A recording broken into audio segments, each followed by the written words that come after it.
Sapa Indonesia Pagi kembali hadir untuk Anda saudara, kali ini di segmen Kompas Bisnis bersama saya Putri Oktaviani.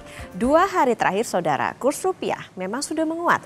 Tetapi pelemahan rupiah sebelumnya memberikan damage yang luas bagi sektor real, terutama yang bergantung pada bahan baku impor. 2 pekan lalu saudara, Kompas Bisnis pernah mengulas tentang survei Bank Indonesia yang menggambarkan masyarakat pesimistis terhadap ketersediaan lapangan pekerjaan selama 6 bulan ke depan. Apakah tren investasi yang masuk ke Indonesia kini mulai bergeser dari padat karya menjadi padat teknologi? Yang pasti angka PHK tahun ini mulai serius. Kita ke data selanjutnya.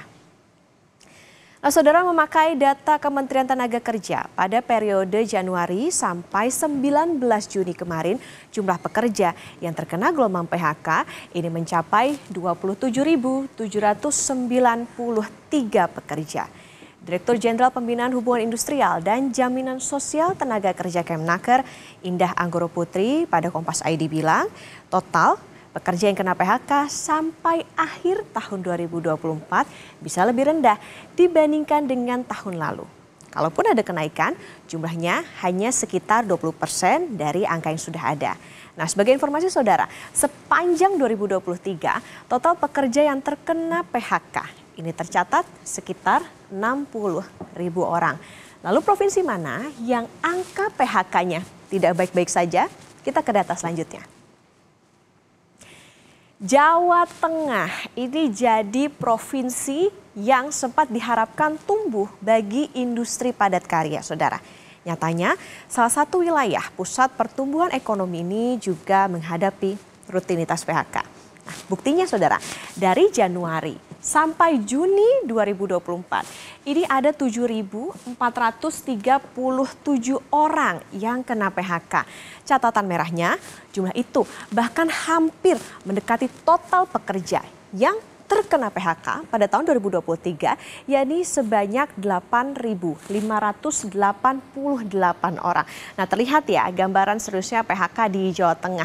Ini hanya 6 bulan loh, hanya 6 bulan angkanya ini sudah hampir mendekati angka setahun penuh di 2023. Bayangin nanti kalau tambah 6 bulan lagi gimana.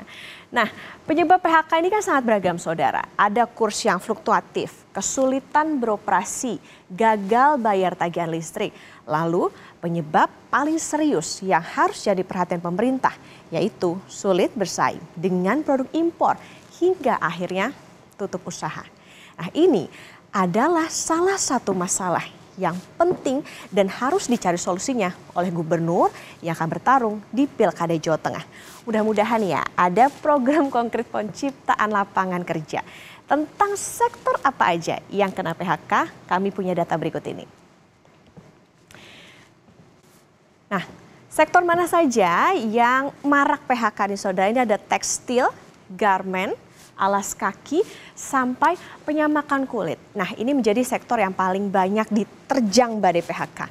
Industri tekstil dan pakaian jadi saudara pada triwulan 1 2024 ini tumbuh 2,6%. Ini relatif rendah dibandingkan dengan rata-rata pertumbuhan industri pengolahan non-migas yang sebesar 4,5%. Tekanan PHK ini datang memang dari naiknya harga bahan baku, fluktuasi nilai tukar rupiah. Nah, tapi ada masalah lain saudara yang juga jadi isu strategis, yaitu relokasi pabrik tekstil dari Indonesia ke Vietnam dan Bangladesh.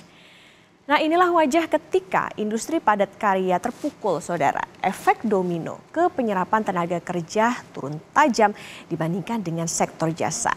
Nah, ini kita belum ngomongin ya PHK di sektor teknologi seperti yang terjadi di Tokopedia. Nanti kita akan bahas juga.